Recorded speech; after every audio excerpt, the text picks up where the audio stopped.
Hey guys, what's up? Welcome back to the Holderhek channel. In this video, we're just going to go over the loot priority for your Phase 6 best-in-slot items. Went over that in a previous video. If you haven't checked out that video, you should.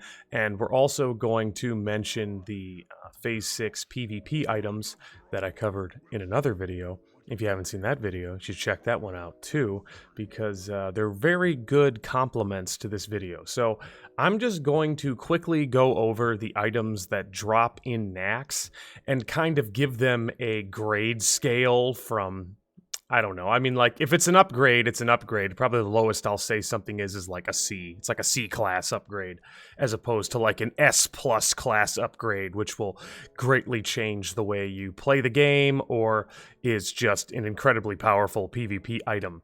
And with that scale and knowing now what the video's about, let's start the video. Before we do, though, I'm going to try something a little different and plug my Twitch channel at the beginning of the video instead of the end of the video and see how well that goes for you guys. So if you don't know, I stream over at Twitch at the Holderhek. You can check me out. I stream 4 days a week, 8 times a week. I don't know exactly how that works, but I have somehow managed to manipulate space and time to function any way I wish. So check me out there. And if you like this content after you watch the video, or just like right now, you're just like, yeah, I like this content, hit that subscribe button, because the higher my subscription number goes up, the better I feel about staying alive every single day. Okay, cool. Now we actually start the video. Okay, so what we have here on the left is what I would consider to be a fairly accurate representation of our Phase 5 best-in-slot. And then what you have here on the right is what I would call a fairly accurate representation of our Phase 6 best-in-slot, with a couple exceptions, and I'll explain that stuff as we go on. So you can see, moving right down the list, we never have to replace our Crown of Destruction. In Phase 5, if you picked up the Barbed Choker, you'll have a 44 attack power, 1 crit, 10 stamina neck. Comparing that to your absolute best-in-slot, a little bit more stamina, 1 more crit, and less attack power, I really wouldn't personally rate upgrading from Barbed Choker to Stormrage's Talisman all that high in general. Like, it's an upgrade, but it's not that big of an upgrade. So for the sake of making it easy to understand, I guess I would rate this upgrade as like a C level upgrade. Our shoulders don't change whatsoever. You could go from wearing a Cloak of Concentrated Hatred in Phase 5, 16 agility, 11 strength, 15 stamina, and a hit, to the Shroud of Dominion in Phase 6. Obviously, you get slightly more attack power and slightly more critical strike chance, but you lose that hit. So that's going to be on you as to whether or not you can afford to lose that hit. Cloak of Concentrated Hatred is probably fine, honestly, to wear until, you know, Burning Crusade or whatever, but once again, the Cloak to the Shroud, especially considering the ZG enchant scaling with stats and not attack power, I would rate this upgrade probably like a B upgrade. Like, it's one you'd want to do, but it's not super important. Then we move from the tried and true Savage Gladiator chest to the Ghoul skin tunic. This is probably the first like A to S class upgrade I would talk about in Naxx. The good news is there's probably only like one other person in your raid, if that, who's going to try to take the Ghoul skin tunic from you, and that's going to be the Feral Druid. You guys may or may not have to fight for this thing. I would probably just say that you should get it first because I'm biased, and because the Feral Druid in my raid has already taken my Gloves of Enforcement and my Belt of Never-Ending Agony first, so I want my Ghoul skin tunic first. So yeah, I would definitely get the Ghoul skin tunic as quickly as possible, and that would be like my first like real, actual, big-time upgrade in the instance. Our bracers don't change. We wear those till the end of the game. You would be using Dark Edge of Insanity or perhaps Hand of Rag. So here's the thing. With the Might of Menthol, it's not technically an upgrade on boss DPS, although, like I said before, if you kill stuff fast enough, which let's be honest, we probably will. If you kill stuff fast enough, the top end of damage of the Might of Menethil and the crits it can produce could substantially increase your DPS versus the glancing blow reduction of the Dark Edge of Insanity if you're an orc with that +5 weapon skill. It just has that much more damage. So you're going to have to base this particular weapon upgrade on essentially how fast your guild kills bosses and how much you like rolling the dice on damage. Since you play Enhancement Shaman, I'm just going to go ahead and assume that you like rolling the dice on damage, and because of that, we're probably just going to end up using the Might of Menethil over the Dark Edge of Insanity pretty much all the time. I mean, I'm personally going to do that. There is potentially the Severance, too. I don't want to completely negate the Severance, as the Severance is a beautiful side grade to Dark Edge of Insanity. They're essentially the same weapon. And yeah, that would just be it. I would value the Might of Menethil as probably the biggest upgrade you could possibly have, especially considering short boss fights. You're just it's crits are nuts. You'll see exactly what I'm talking about when you get your hand on this mace. Gloves of Enforcement do not change. Belt of Never-Ending Agony does not change. You can upgrade from the scaled Sand Reaver leggings to the Leggings of Apocalypse. As I said in our best in slot guide, you could potentially just not do this and just hang on to the scaled Sand Reaver leggings, but in retrospect, I actually want to upgrade from those even more now because of the scaled Sand Reaver leggings. I could just make those my PvP pants and put like 100 health on those things and then use the Leggings of Apocalypse only in PvE.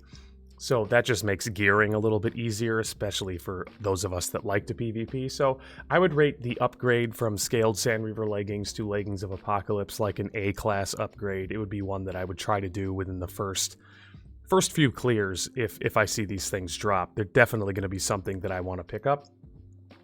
Boots of the Shadow Flame are a flex spot. Like I said, Boots of Vanguard, technically better DPS item, but Boots of Shadow Flame just having 2 hit just makes them just too strong. They're just too good. The Band of Unnatural Forces over the Quick Strike Ring, it's a better DPS item for sure. You get more attack power and a hit. You do lose a little bit of strength and stamina, which matters in a very small amount for the ZG enchant. So upgrading from the Quick Strike Ring to the Band of Unnatural Forces is really not that big of an upgrade. I would qualify that as like a C-level upgrade. It's nice. It's a very strong ring, but if you already have Quick Strike and the Ring of Karaji Fury, it's really like not that big of a deal. It's just a very, very minor upgrade. And then we get to our trinkets. In Phase 5, you'll notice if you watch my streams, I like to blow Badge of the Swarm Guard and Jam Gabar at the same time, especially on really short fights like Fangkris and Huharan. Those 2 trinkets used in combination, because remember, the Badge of the Swarm Guard can be used at the same time as any other activatable trinket. It just pumps just absolutely absurd damage. And that would continue into Phase 6. We're just going to be pumping up against hit issues. So if you were to use Badge of the Swarm Guard and Kiss of the Spider, which we'll talk about in a second, at the same time, just remember that you'd have to get 2 more hit from somewhere. So that would probably be Cloak of Concentrated Hatred here. And as we were just talking about Band of Unnatural Forces not being that big of an upgrade, you could just have a Master Dragon Slayer ring, replace that here, or maybe even like a Don Julio's band, so you'd have the extra 2 hit.